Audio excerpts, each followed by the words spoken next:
I'm 68 years old. So, not a kid, and this is the 21st century. The first time I sat down with Graham Alvord, we talked about his youth, spending summers in Kittery Point, swimming, doing things that boys did then. He even watched the trolley go by every day. Imagine, a trolley in Kittery Point. It actually tipped over once on the curve near the Congregational Church. He tells a wonderful story about that. Now, I know the trolley ceased operation a long time ago, and sitting opposite this bright-eyed, vibrant man with a quick smile and flawless memory, I was confused. You remember this? I was 6, he replied. Then it hit me. He's talking about the early 20th century, the last century. Graham Alvord was 6 years old. My dad wasn't born yet. It was the beginning of a 100-year journey. In 1916, Packard Motor Company introduced the revolutionary twin-six engine. The first blood transfusion was performed. The Red Sox won the World Series with the mighty George Herman Ruth on the mound. Boeing Aviation began building airplanes. For the first time, Americans could talk on the telephone from coast to coast. The war to end all wars was far from over. Radio was an idea. Movies were silent. The Memorial Bridge in Portsmouth was still 7 years away. And Graham Gillette Alvord was born.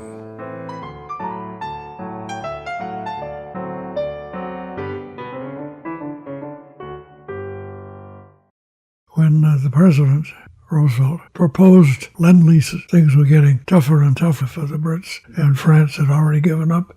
We didn't know much about the Russians. And when that piece of legislation, it was passed by one vote. And I thought, okay, Hitler cannot expect really any serious help from us, and Hitler's going to go through the rest of Europe, and we'll eventually wake up to the seriousness of it for us, and we'd probably be in the war for 15 years.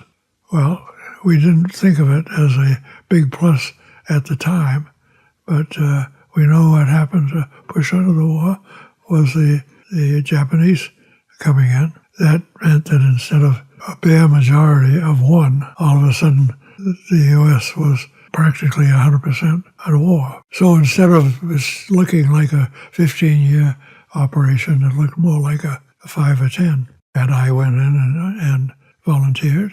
I had become a stenographer, and I was a pretty damn good one. So the result was that when I went into the Navy, they were desperate for people with abilities, language. So pretty soon they sent me to the naval operation down in Puerto Rico.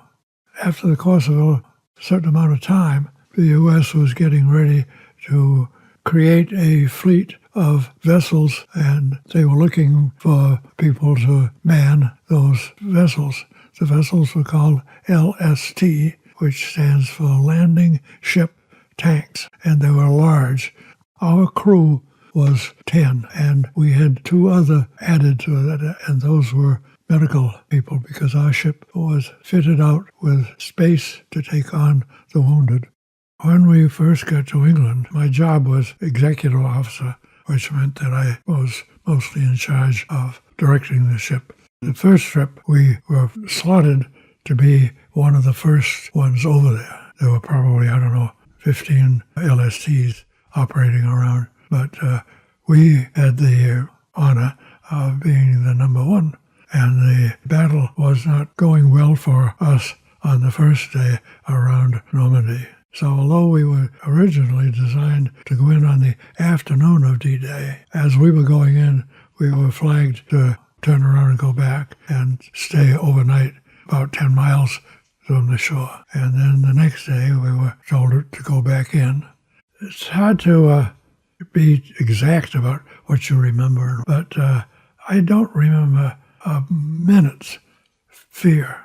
There's something about warfare, especially if you think it's a necessary thing and you got to do the best you can, that you just say, well, my job is to do this. And I know my brother had already died in a battle, so on our second trip in, we got through the first one all right. And as that was coming over close to shore, we were following a line of ships and the one in front of us maybe 100 feet away.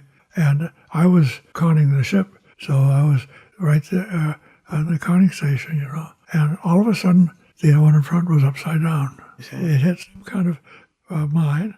So that meant that when we being right behind them, wow, we were a little careful going in. And then 2 days later, when we were coming across the channel, we were hit by a mine and lost a fair number of people, including a crew. I still have a vivid memory of one of our young guys, about 17 or 18, who had been in the crew's quarters when the thing blew up.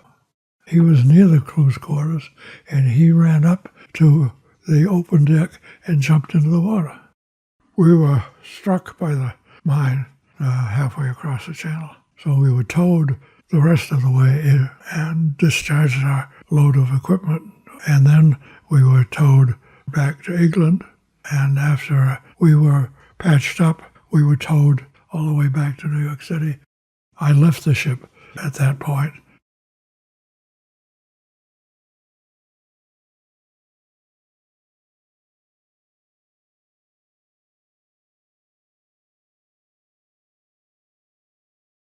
My youngest son took me to Normandy. There were 22 nations that took part in the battles of Normandy, and one representative of each of those countries were put in a special place. I was the one for USA. I have been critical about American history. I found I could make a very good case against our taking part in this war, and this war, and this war, and this war. We had a whole string of them in our history. But I couldn't think of one argument against our participation in World War II. I guess there's one thing I'm glad of is that if I had to be in a war, I was in a justifiable war.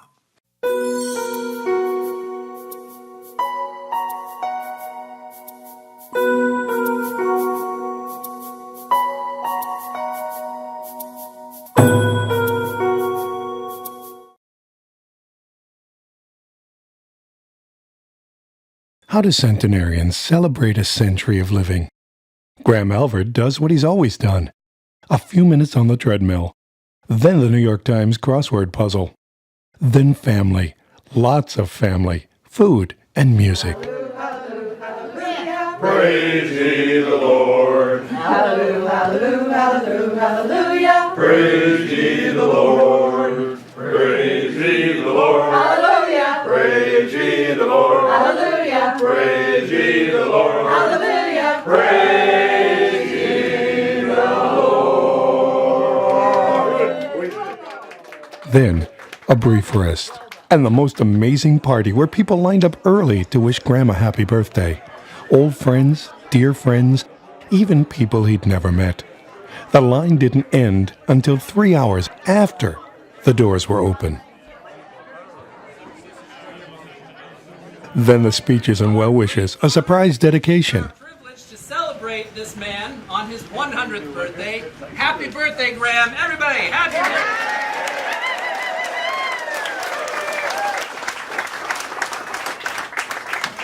There are quite a few people here who want to say a few words, including Graham himself, and so I don't want to hold up the proceedings.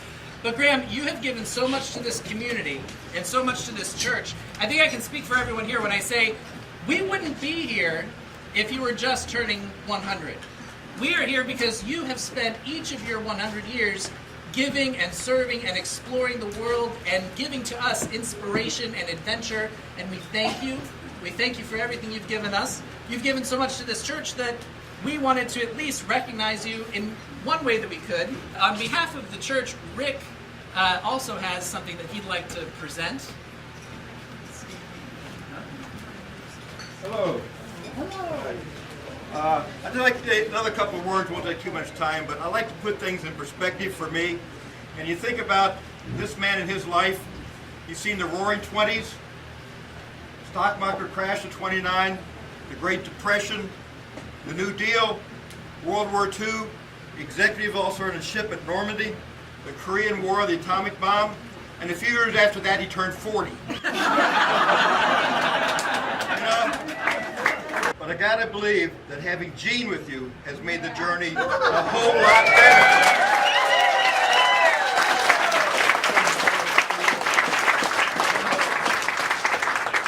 So from my perspective, this is for both of you. You guys are an inspiration to us all. At any rate, the church council got together a little while ago, and a rumor had it that once upon a time you produced plays here in this church, up on that stage, and it became known as the Graham Alvord stage, but perhaps not officially, or at least it was lost in the probably generations since then. So now we're going to make it official. We're going to put a plaque up there. We do things official. It says the Graham Alvord stage, rededicated 7 September 2016. So this will be up there.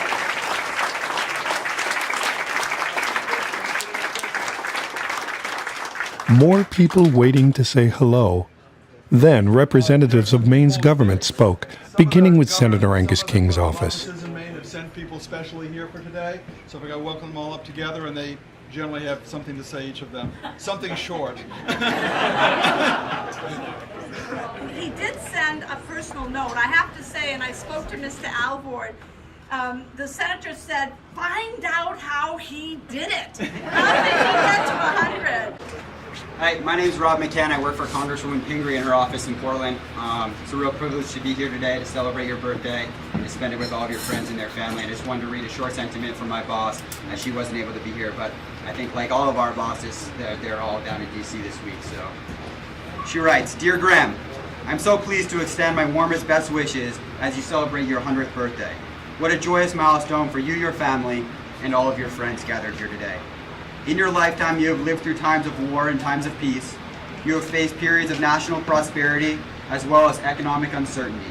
And you have seen extraordinary advances in medicine, education, and technology. Maine truly is the way life should be because of citizens like you, Graham. I applaud your contributions not only to the great state of Maine, but to our country during World War II.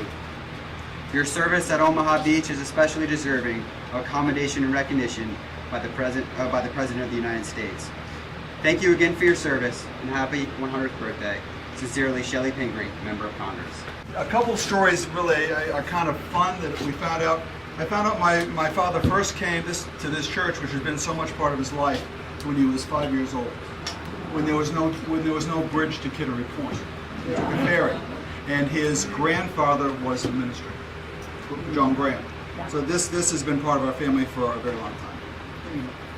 Secondly, having moved away, as many of my brothers, and I'll point them out in a moment, have done, I'm in Texas now, Chip's in Alaska, but I just it hit me this week also that about 100 feet away from us, a wonderful lady named Lillian True grew to be 102 years old, and you know, many of you know her. My dad's aiming for that now, and I'm thinking, did I move away from Kittery Point too soon? This is I'm very glad to be here. I'm overwhelmed by all the compliments that have been showered on my head that are not the least bit deserved. You don't know me well enough. But anyhow, I've loved living in Kittery Point. As I say, I came here when I was 5 years old, and in a sense it's got better and better over the last 95 years. God bless you all.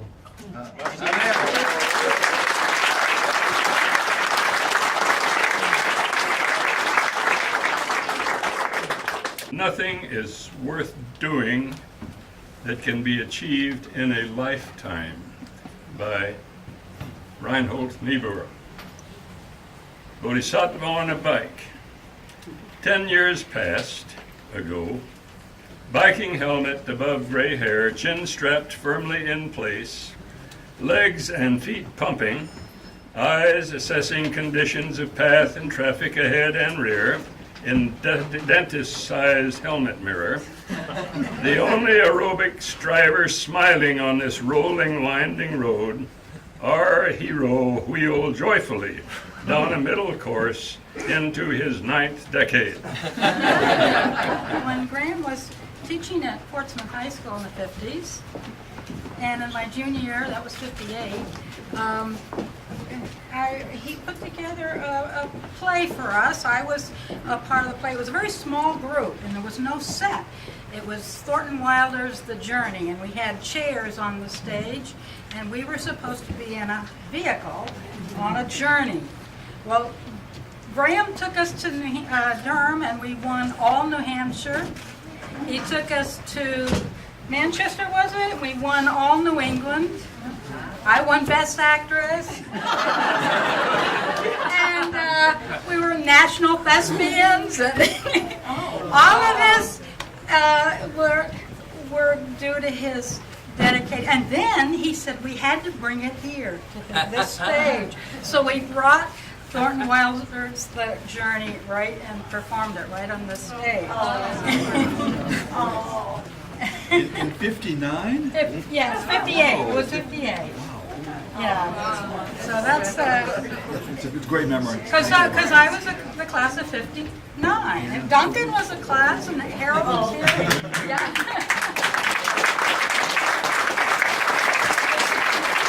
Graham is a warm, kind soul, and he gives good hugs. I used to know him when he rode his bike.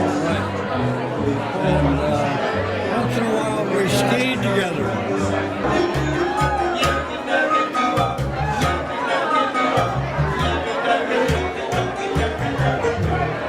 Happy birthday, Graham! Graham, happy birthday. Have many more, please. He's the only person I've ever met who will shrug off the fact that he fought in World War II. I'll say, you fought in World War II? He goes, yeah. Do you know the answer to this crossword puzzle question? Happy birthday, Graham! Happy birthday, Graham! I love you! Happy birthday, Graham. So, that's it. That's how a centenarian celebrates 100 years on this earth.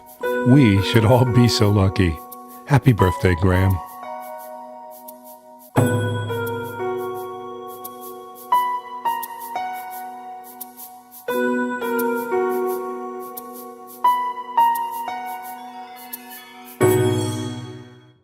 I started writing my sonnets in '92 as a continuing thing.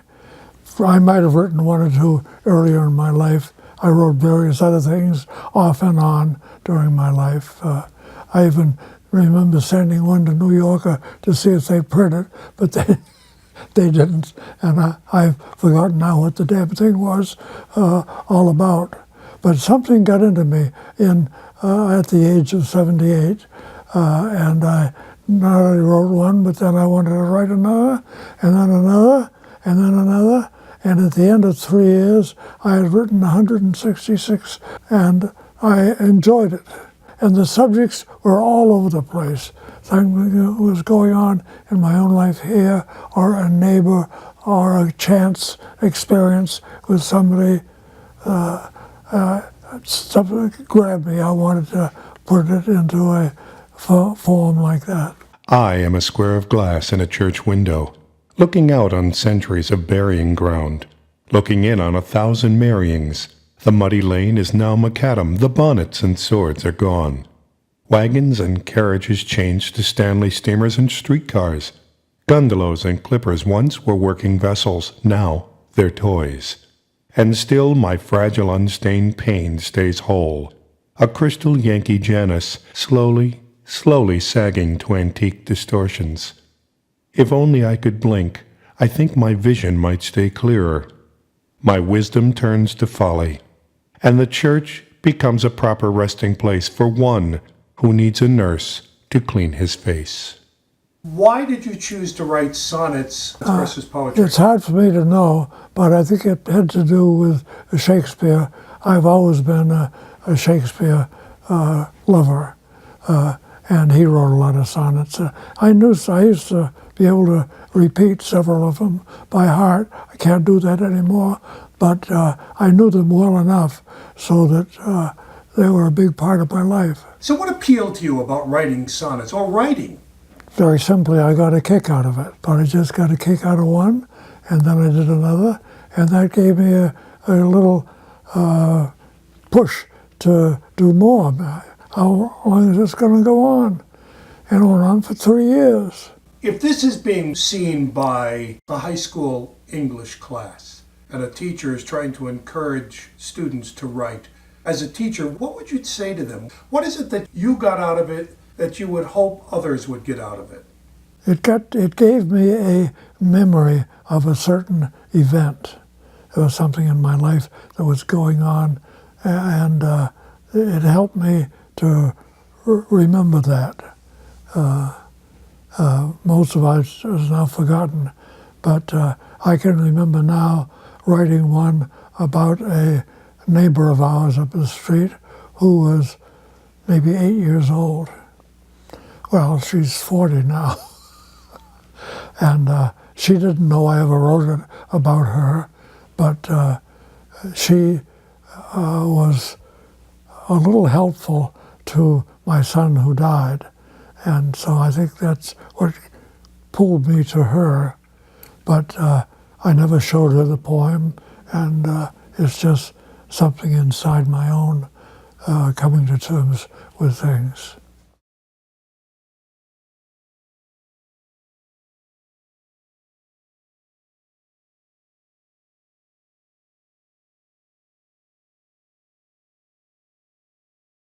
I searched through 20 years to unearth the truer memories of a love when I was 10 and he was 19, my big sister's boyfriend. They told me he died. The focal lens is blurry, a receding image veiled in scenes of muted grief. My sister, ashen, hectic, wild, and the kids at school whispering, suicide. Overlays of the crisis time pollute remembering. Let me return to the truth of my thrilling to his games and songs and stories, his smile, his dancing eyes, his giant strength, a brother's, a man's. My sister's love for him was maturer, fuller. Mine was soul to souls in here and bodies. Who can trace the truer frontier?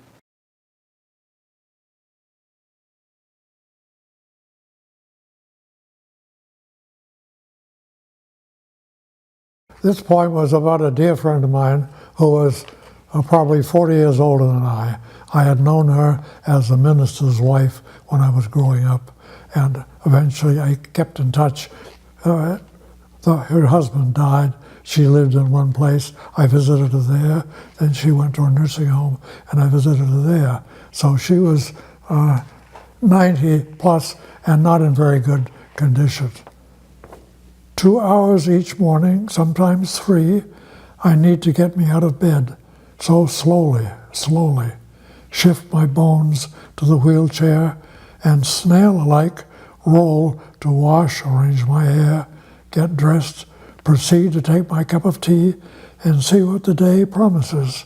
Lunch or dinner downstairs, a collar perhaps, maybe a letter or two. My scrawl is day labor for writer and reader. I pray by the window, read and memorize Rilke or Hopkins or Herbert. One of the boys may phone. I'm ashamed how much I enjoy being alone. And when death comes, I'll say a cordial welcome. I think I've greeted the fellow with a smile. At 95, I've been waiting a long while.